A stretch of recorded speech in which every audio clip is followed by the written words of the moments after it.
दोस्तों आज हम जिनकी कहानी आपको बताने वाले हैं वो हिंदी सिनेमा में एक विलेन के रूप में मशहूर थे और उनकी ये कहानी अपने आप में बहुत सारा दर्द लिए हुए है। इनका नाम है गेविन पैकर्ड। जी हाँ, यही नाम है इनका। 80 के दशक के आखिरी सालों और 90 के पूरे दशक में आपने इन्हें फिल्म के हीरो के साथ पंगे लेते हुए खूब देखा होगा। अपनी बॉडी से ये उस दौर के एक्शन हीरोज को तगड़ा कंपटीशन देते थे। उस वक्त लोग सोचते थे कि ये शायद कोई विदेशी एक्टर है जो फिल्म में काम करने के लिए भारत आया है, लेकिन सच तो ये था कि ये पूरी तरह से भारतीय थे। गेविन पैकर्ड की कहानी की शुरुआत होती है उनकी पैदाइश से भी लगभग 50 साल पहले। ये पहले विश्व युद्ध का दौर था। अब तक अमेरिका पहले विश्व युद्ध का हिस्सा बन चुका था। ब्रिटेन और अमेरिका के साथ मिलकर जर्मनी और उसके मित्र देशों के खिलाफ जंग लड़ रहे थे। इस दौर में बड़ी तादाद में अमेरिकी सैनिक और ब्रिटिश भारतीय सैनिकों के साथ मिलकर ऑटोमन एम्पायर के खिलाफ लड़ाई लड़ने के लिए भारत आए थे। इन्हीं अमेरिकी सैनिकों में से एक था जॉन पैकर्ड, जो आयरिश मूल के थे। उनका परिवार अमेरिका जाकर बस चुका था।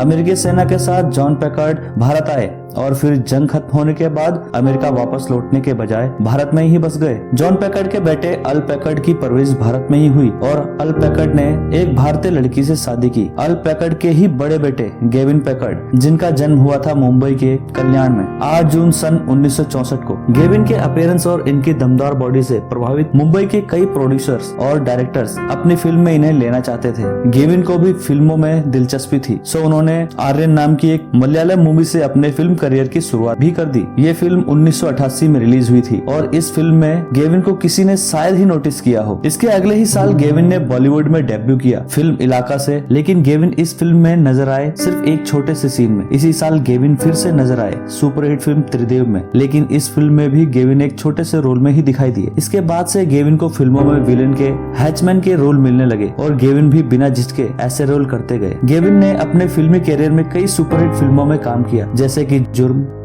थानेदार, सड़क, तिरंगा, आंखें, प्लेटफॉर्म, शतरंज, तड़ीपार, मोहरा, जल्लाद, करण अर्जुन, नाजायज, हलचल, खिलाड़ियों के खिलाड़ी, मृत्युदाता, बड़े मियाँ छोटे मियाँ, हद कर दिया आपने और यह है जलवा।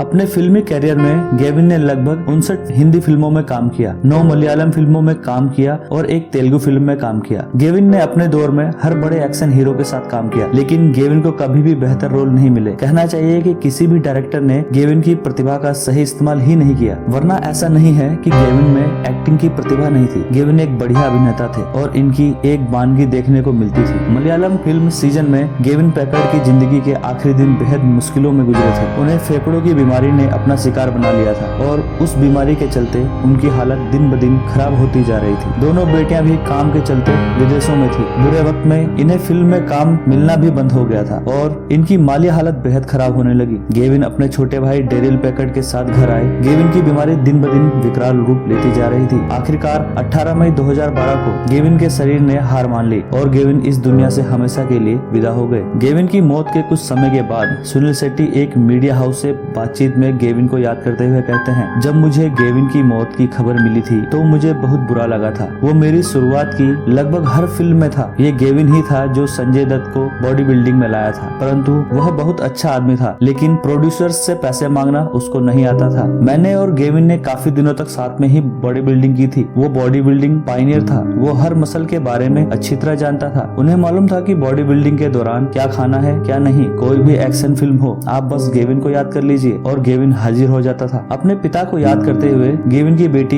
एरिका कहती है कि मैं और मेरी बहन हमेशा सोचते थे कि वो कोई सुपरमैन है। एरिका बताती है कि उन्हें ये बात काफी बुरी लगती है कि उनके पिता हमेशा फिल्मों में बैड बॉय का रोल करते थे। हालांकि एरिका को फिल्म में अपने पिता गेविन का काम काफी पसंद आया था। साथ ही एरिका कहती है करण अर्जुन में सलमान खान और अपने पापा का फाइट सीन भी उन्हें बेहद पसंद था। गेविन की मौत के बाद गेविन को किसी ने याद भी नहीं किया। तो साथियों, इस तरह हिंदी फिल्म इंडस्ट्री के 90 के दशक का एक बेहद हैंडसम विलेन को इंडस्ट्री वालों और फिल्मों के दर्शकों ने हमेशा हमेशा के लिए भुला दिया। धन्यवाद। जय हिंद।